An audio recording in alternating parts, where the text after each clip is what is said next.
kailangan talaga matibay ang dibdib mo. Pag sinabihan ka ni pastor na ganito, kailangan go ka talaga. Sa ba't iba palabas? ABS.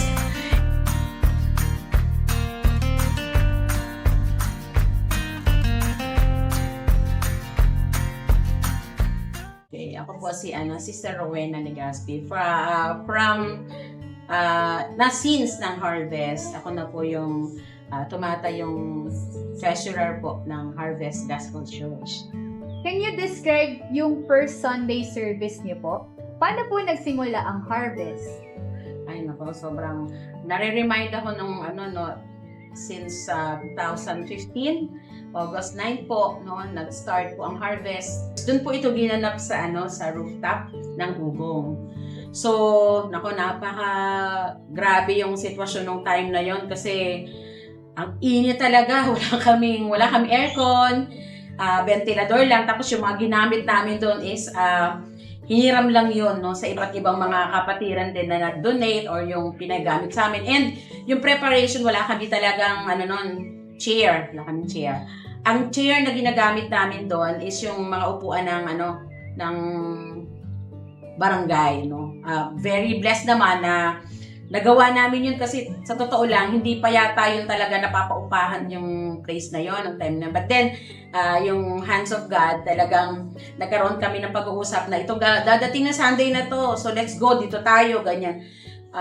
Pag inisip mo yun, yung sitwasyon na yun, medyo mahirap, pero naging possible kasi nga, yun pinag-pray talaga namin yun. Medyo magulo sa start, pero talagang, alam nyo, pag nare-remind talaga kami doon sa first Sunday na yun, sobrang iyak talaga kami kasi talagang yung nangyari is parang imposible. Pero ang dami po talagang mga tao na dumating that time. Naalala niyo po ba kung sino po ang unang pastor po ng Harvest? Siyempre naman, walang iba kundi si Tatay Fred. Si Tatay Fred yung ating pastor, no? Siya yung nag-alaga sa atin mula nung nag-umpisa yung The Harvest Gospel Church. Actually, natatandaan ko ngayon bago pa mabuo yung Harvest, no, talagang plan na nila na umuwi na sa kanila, sa Quezon City, no. Pero dahil nga yung mga tao, no, talagang andun yung uhaw talaga sila, no. Talagang gusto nila na magtuloy pa rin talaga. So, doon nabuo yung yung Harvest. Talagang encourage nila, no. Encourage nila si Tatay Fred na mag-lead sa The Harvest Gospel Church. Si Pastor Fred ay isang tao, a man with a vision. Pero hindi lang isang vision. Isa siyang tao na may passion. Passion fuels the vision. At itong man of God na ito ay pinakita niya ito. In his very early age, no, hindi pa siya naging Kristiyano. Pero nung time na siya ay tinawag ng Panginoon upang mag-lead ng people, itong taong ito ay nagbigay ng yes niya. At itong tao na to, despite, no, yung age niya that time nas about 50 plus na, pero ang taong ito ay tumugon sa Panginoon at naging fruitful talaga ang journey ng The Harvest Gospel Church. So, ano po yung memorable experience niyo po sa kanya? Madadescribe niyo po ba kung paano po siya bilang isang pastor? Para sa akin, kasi talaga, kinuri ko siya as Tatay Fred talaga. At tatay talaga siya ng lahat. No? Andun yung mararamdaman mo yung pagmamahal. Pagmamahal na hindi spoiled, no? Kundi may disiplina. Pero, sa totoo lang, yung iba na may misinterpret siya. Kasi ang nakikita yung mga negative na ugali niya. Pero pag nakilala mo talaga si Tatay Fred, mararamdaman mo talaga yung concern niya sa'yo. Sa bawat isa, individually talaga. And, hinahangaan ko talaga siya pagdating sa serving, no? Even sa pinakamaliit na bagay, no? Sa kanya ko natutunan yung pagiging disiplina sa church. For example, may makita ka lang ng balat ng candy, no? Pulutin mo na yan. Pag nakakalat yung mga upuan, hindi na kailangan utusan pa, no? Kahit siya mismo siya gumagawa nun. And makikita mo yung mga tao na, dahil nakikita sa kanya, ginagaya na rin, di ba? Ng mga tao. Ayun. So, punta naman po tayo. Dumating po yung time na nagkaroon po tayo ng pandemic. Sa buong, buong mundo po, no? So, nung year 2020 po, paano po ba nag-react ang church po during that time na nagkaroon po ng pandemic? Ang pandemic ay isang pangungusap ng Panginoon, hindi lang sa mga churches, pero sa both na nakakilala na sa Panginoon at hindi pa. Pinatahimik tayo ng Panginoon. Pero ang church ng The Harvest Gospel Church ay hindi huminto doon. Hindi siya nanahimik, kundi kinamusta ang bawat isa, mas naging closer ang bonding ng bawat isa, despite na hindi nakakalabas ang mga tao, pero labas na labas ang concern, ang pag-ibig sa bawat isa, sa pamamagitan ng pangangamusta sa bawat isa. At yun ay isang klarong vision na kung saan hindi ka dapat sumuko. At nandun po ang Panginoon na ipinakita niya na despite na may pandemic, ang The Harvest Gospel Church ay magpapatuloy. Naalala niyo po ba paano po ang naging setup po ng service po ninyo, or paano rin po ba nag-celebrate ng anniversary ang The Harvest Gospel Church po nung time po na nagkaroon ng pandemic? Nagsimula yung setup sa pamamagitan ng isang call, sa pamamagitan ng messenger. Unang topic namin, kamusta kayo? Kamusta ka? At naalala ko pa nga that time si Pastor Fred, tuwan-tuwa. Dahil first time niya siguro na nakagamit ng video call. At kami pong lahat ay masaya during that time. Yung mga bahay namin, pinapakita pa namin sa bawat isa, may pa-tour pa online. And doon po nagsimula yung idea na magsimula tayo doon sa midweek service na kung saan magkakaroon tayo ng live na FB na kung saan ito po ay naging daan upang ang salita ng Diyos ay hindi lang po ma-preach, pero isang bagong pamamaraan na kung saan sa pamamagitan ng online, ang salita ng Diyos ay nananatili at nagpapatuloy. And there was a time na nag-anniversary tayo, I remembered, na nagpadala kami ng mga ano yun, bibingka ba yun? Di ba, nagbibingka ako, nagbigay tayo ng bibingka, tapos and picture, tapos pag merong Santa Cena or mga special occasion, picture lang, so nag-ano na tayo doon, nagiging okay na tayo doon. So, given po na may mga challenges po tayo, especially po ng pandemic, talaga nagkaroon po ng lockdown, nagkaroon po tayo ng mga online services, and even po yung ating mga celebration po is naging online kahit hindi po tayo nagkita-kita. Kahit na challenge na po siya, ano po para sa inyo talaga yung biggest challenge po talaga na kinaharap po ng church for the last 10 years po? Ayun na. So it's hindi nga, we're expecting na just a simple, kala natin natapos na yung pagsubok because of pandemic. Then comes another trial sa atin, and ito yung pinaka, para sa akin, maybe sa ibang kapatiran na pinakamahirap na pagsubok. Na ito yung pagpanaw ng ating tatay, ng Tatay Fred, Pastor Fred, the founder ng Harvest Gospel Church. I was asking the Lord, bakit po nangyari? O bakit kung kailan yung Pastor Fred na lalong lumapit sa akin, lalo kaming naging close kasi pinag-uusapan namin just for sa mga kaluluwa, kapatid, and he's just not my ordinary leader. He's not just my pastor. He's been a father to me. And hinubog talaga ako, sabi ko, hindi ako iiyak. Kaya ako binigay itong tissue. Pero,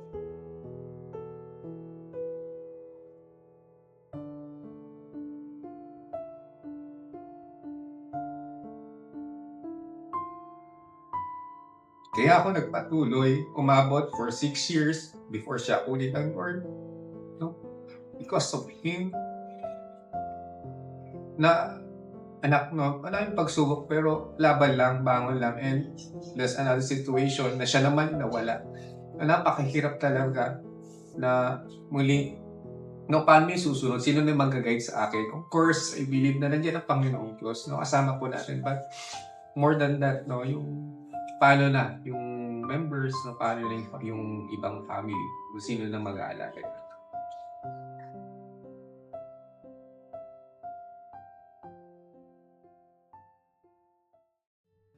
Ayun po. So, given po na ano po na si Pastora Grace po yung humalili kay Pastor Fred. Ano naman po yung naging role po ni Pastor Romy doon po sa pagkakaroon po natin ng dalawang pastor po? Ang ginawa ng Pastor Romy, nag-pray po muna yan. Una, kinausap namin siya. Kinausap niya rin, I think, sila Pastora Grace that time. Pero hindi ko alam kung ano nangyari. Pero ang ginawa ni Pastor Romy, siya pa lang lagi, di ba? Every Sunday, siya yung nagsasalita. Ang ginagawa niya, naka-online siya, tapos tayo nakikinig, nauupo tayo, nakikinig tayo kay Pastor Romy. Pero siguro dumating talaga yung punto na kailangan niya mag-decide. And yun na yung dumating na revelation ng Lord sa kanya na ipasok yung dalawang pastor. So, we know for a fact po na kayo po yung isa sa mga pastor po na yun. Ano po yung naging reaction niyo po nung tinawag po kayo ng Lord bilang pastor po? Nung una, wala talaga sa isipan ko na maging pastor. Siguro nga bawat pastor ay may ganong ring kwento. Pero kapag po tinawag ka na ng Panginoon, hindi ka na po kailangang umalis pa. To be honest, nung in-approach po ako ni Pastor Romy, that time kasi I think parang isa na po doon ni si Pastor Caloy. And he was able to answer yung calling niya. And ako, still nasa state ng parang wondering pa rin. No? Paano, at hindi ganun kadali na ang pagiging isang pastor. Pero yung heart ko talaga is gusto ko na magpatuloy na yung mga members pa rin, yung congregants po natin, our Harvest Family. Mas nalulungkot ako kung mas mabubuwag yung Harvest Family. And now, weekly, kinukumusta ako na, Brother Henry, tinugon mo na ba yung pagtawag sa'yo ng Panginoon? Sabi nga, still, nag-usap kami mag-asawa.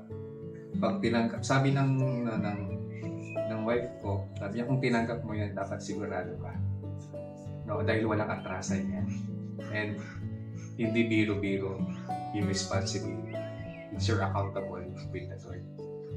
So yun, hindi ako pinapatulog, no? But sabi ko, Lord, ano ba to? Kalooban mo ba talaga to? Bakit hindi mo ako pinapatulog for how many days? Ilang linggo po nun. Then, siguro no, yung naging nandun nga yung pangungusap ng Panginoong Diyos na nakikita ko na nagkakaroon na ng yung mga ibang members, parang narinig ko na bakit lilipat ko sa ibang church, pwede naman. Pero mas nangibabaw sa akin yung na mahikayat na makasama yung ibang members. So yun, yung naging part of the transition. Knowing po na hindi madali po ang pagpapastor, nagkaroon po ba kayo ng any pressure po nung kayo na po yung naging pastor ng Harvest? And maaari nyo rin po bang i-share kung ano rin po yung naging blessing nyo rin po nung naging pastor po kayo? So, ayun po. Nung time na yun, na ako po ay tinalaga na bilang pastor, at bago pa man ako tinalaga bilang pastor, meron po kaming tinatawag na pastors in training. Kami po ay sinupervise ni Pastor Romy, na kung saan kami pa ay nag-start na ng preaching. Kami po ay nag-start na mas mag-aral ng salita ng Diyos. Kami rin po ay nag-start sa Bible School. At doon ko po nakita na ang hirap po pala talaga maging pastor. Isa kang ama sa iyong pamilya at isa kang ama para sa iyong congregation. At napakahirap po nun. It is more than dun sa day-to-day job. It is something that is a mission na kailangan mong gampanan. At yun po ay isang mahirap na bagay. Ito yung pressure. No? Every week gagawa ka ng preaching and you should pray for that. So, iba na naman revelation ng Lord sa'yo. Tapos, ano ba yung kailangan na maninig ng members. So, mahirap po kasi, cannot say naman hindi kasi siya sequential. madali po siya. Yun yung pressure, and of course, as a young pastor, and hawak ka ng leaders, and not so ordinary leaders, no? They're also equipped and knowledgeable. And ito yung challenge, no, sa akin. That's why I'm being pressured that time. Kasi hindi ko rin po, no, ganun pa kakilala. No, though magkakilala tayong person, pero more than that kasi, as a pastor talaga, dapat mas kilala naman deeper, no, yung isang taong ito, isang leader na to. Pero naging inspirasyon ko rin po, no, ang ating Pastor Fred, ang ating Pastor Romy, na kung saan, kung sila'y nanagumpay, kami rin ay naglo-look forward na mapapagtagumpayan rin po namin iyon.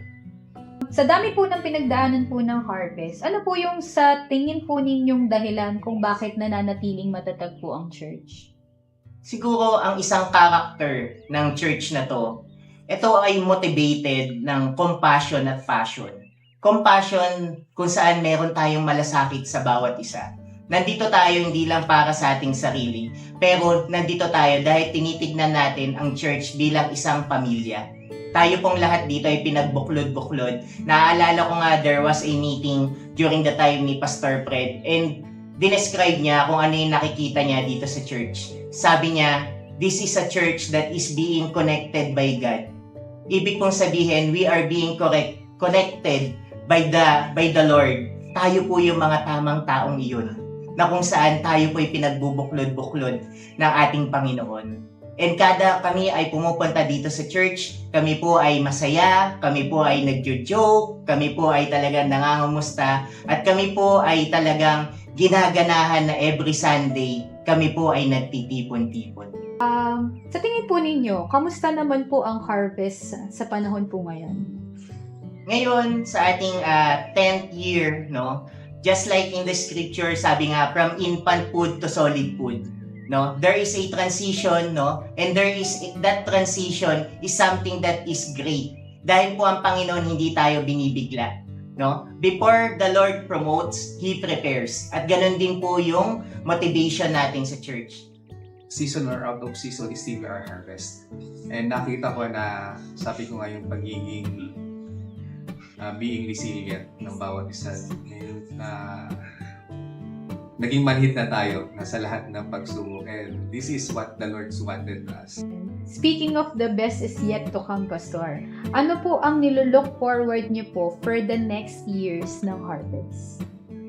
Actually, hindi ko nakikita yung magkaroon ng sariling church muna, no? Mas tinitignan ko looking forward kung kailan kami magkakaroon ng another harvest. Kung kailan kami magkakaroon ng branches of harvest and harvest.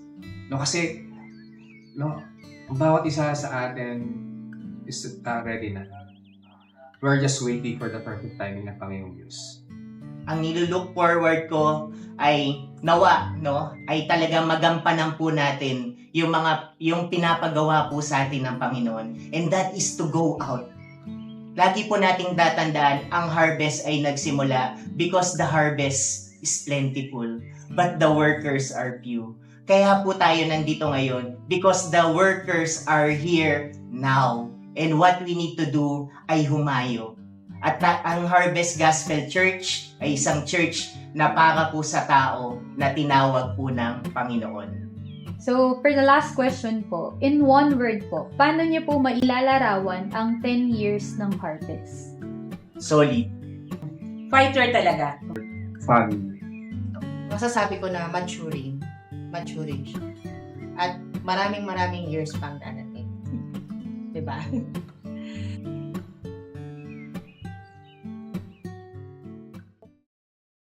Happy anniversary! Lakas! Happy anniversary, Harvest Gospel Church.